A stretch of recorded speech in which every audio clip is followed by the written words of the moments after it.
खिलाफ गलत अफवाहें फैलाई गई, हमारे खिलाफ गलत चीज़ें प्रचारित की गई सोशल मीडिया पे।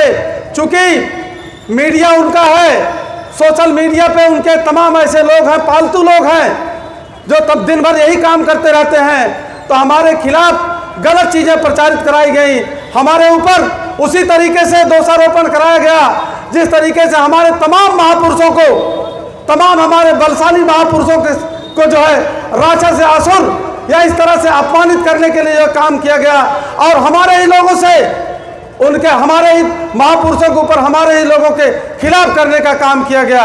उसी तरीके से हमारे खिलाफ हमारे तरह तरह से जो है बातें फैलाई गई, मीडिया में खबर चलवाई गई, जबकि मैंने उन लोगों को कहा था, जो लोग आज वो बात मैं उस पर आज भी कायम हूँ, और मैंने उन लोगों को कहा था जो संविधान विरोधी हैं, जो आरक्षण विरोधी हैं, जो हमारे महापुरुषों का अपमान करते हैं, हम उनको आज भी कहते हैं कि हमारे निगाह में खराब लोग हैं, वो गलत लोग हैं, और अगर हम उनसे हम अपने लोगों को आगाह करेंगे, आगाह करते रहेंगे।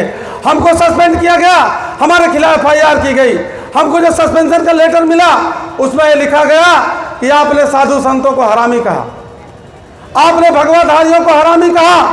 हमने कहा नहीं, ये गलत आरोप लगाया जा रहा है।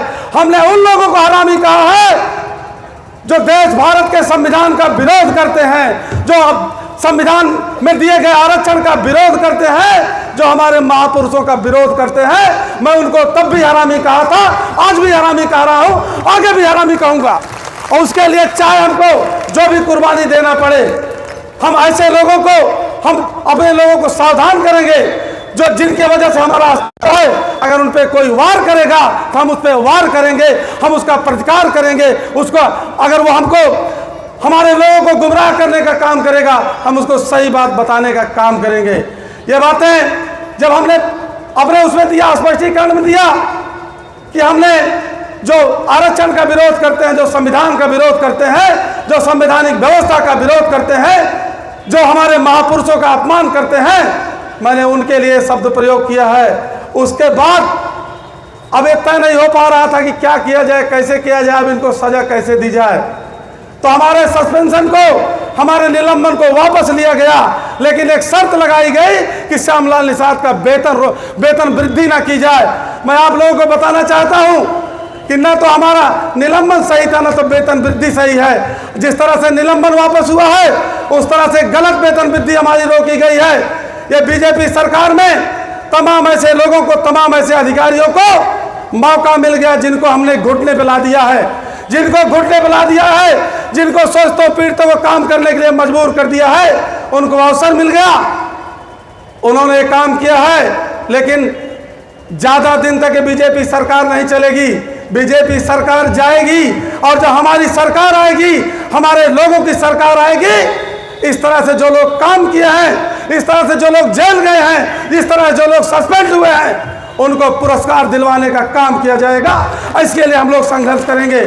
ऐसे थोड़ा होता है कि हमको हमारे खिलाफ आरोप लगा देंगे, ठीक है, उनकी सरकार है, उनका प्रेस है, उनका सब कुछ है, वो आज हमारे ऊपर आरोप लगा दें, हमको अपमानित करा दें, हमको जेल में भिजवा दें, वो कुछ भी कर दें। हकीकत यह है कि जिस समय मैं स्पीच कर रहा था, मैंने यही कहा था कि आयोग तय करेगा कि हमको क्या बोलना है, क्या नहीं बोलना है। लेकिन गुंडाई जिस तरह से की गई, गुंडाई की गई, माइक छीनने का प्रयास किया गया, और माइक जो हमने नहीं दिया तो हमारे खिलाफ FIR और सस्पेंड कराने का काम किया गया। और हमारे घर पे, अब उसके बाद इंजीनियर घर पे हमारे गए, बिलिमी क्षेत्र के, हमने पूछा कैसे आए हो, कहे ना आपका नक्शा देखना है।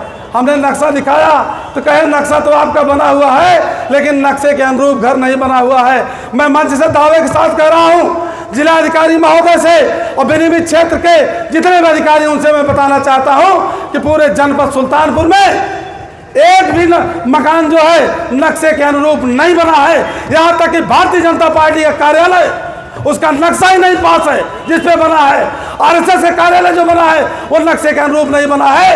ये लोग हमारे ही घर का नक्शा क्यों देखने चले गए, दबाने के लिए, दबाव बनाने के लिए। लेकिन धन्य है, आप लोगों को मैं सैल्यूट करता हूँ कि आप लोगों के दम पे हम झुके नहीं, हम दिगे नहीं। खास करके मछुआ कल्याण संस्थान और वीर एकलव्य सेवा संस्थान, और इस तरह से तमाम संगठनों ने बड़ी मजबूती से लेकर के डीएम कार्यालय से लेकर के सड़क से लेकर के सोशल मीडिया तक लड़ने का काम किया, संघर्ष करने का काम किया।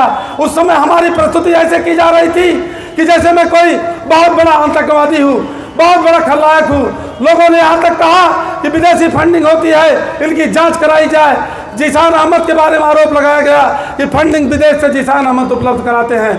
तमाम लोगों ने तमाम तरह के आरोप लगाए। मैंने उस समय भी कहा कि आरोप चाहे जितना लगा लो, लेकिन हम सोशल वर्कर हैं, हम एक्टिविस्ट हैं। और अधिकारियों ने हमसे बात किया उस संबंध में, हमने कहा मैं अपराधी नहीं हूँ, मैं गुनाहगार नहीं हूँ, मैं दोषी नहीं हूँ, मैं सोशल एक्टिविस्ट हूँ, सामाजिक कार्यकर्ता हूँ। वक्त बदलेगा, आज उनका समय है, हमको प्रताड़ित करा ले, एक दिन वक्त आएगा आप हमारे आदेश का पालन करोगे। इसलिए याद रखना, ऐसा कुछ मत करना कि आने के बाद मुझे दया ना आए। और ऐसा नहीं, आज नहीं तो कल, मैं इसको बता देना चाहता हूं, आज नहीं तो कल हम लोग वो संघर्ष कर रहे हैं कि बाबा साहब का जो निर्देश है कि संगठित करके दिल्ली पे राज कर लेना, दिल्ली पे कब्जा कर लेना, हम लोग उसके लिए काम कर रहे हैं। और ऐसा नहीं है कि हम लोग, कुछ लोग आरोप झूठा प्रचार करते हैं कि श्यामलाल विधायक सांसद बनना चाहते हैं। वो बहुत कम सोचते हैं हमारे बारे में। मैं सरकार चाहता हूँ, अपनी हुकूमत चाहता हूँ, अपना शासन चाहता हूँ, उसके लिए काम कर रहे हैं हम लोग। और उसको लेकर रहेंगे जब तक उसको प्राप्त नहीं कर लेंगे, तब तक ये संघर्ष हम लोगों का जारी रहेगा। आप लोगों को पुनः संकट के समय में, जिस समय लोगों ऊपर FIR हो जाती है, लोगों को सस्पेंड कर दिया जाता है, तो लोग बगले झाँकने लगते हैं, दूसरी तरफ देखने लगते हैं। लेकिन ऐसे समय पे आप लोगों ने बहुत मजबूती से साथ दिया। बहुत सारे लोगों ने, जैसे सस्पेंशन की बात आई, बहुत सारे लोगों ने 100-200 रुपया, 100-200 रुपया, 500 रुपया अकाउंट में डालना शुरू कर दिया। उनको मैं नमन करता हूँ, सैल्यूट करता हूँ। और वही ताकत है कि मैंने झुका नहीं। हमारा वेतन रोका गया, सस्पेंड किया गया, वेतन रोका गया, तमाम बाधाएं आई, लेकिन हमारे ऊपर बहुत सारे लोगों ने कहा कि आपके ऊपर तो कोई फर्क ही नहीं पड़ रहा है। हमने कहा हमारे साथ हजारों हजार लोग, लाखों लाख लोग इस संकट की घड़ी में हमारे साथ खड़े हैं। और मैं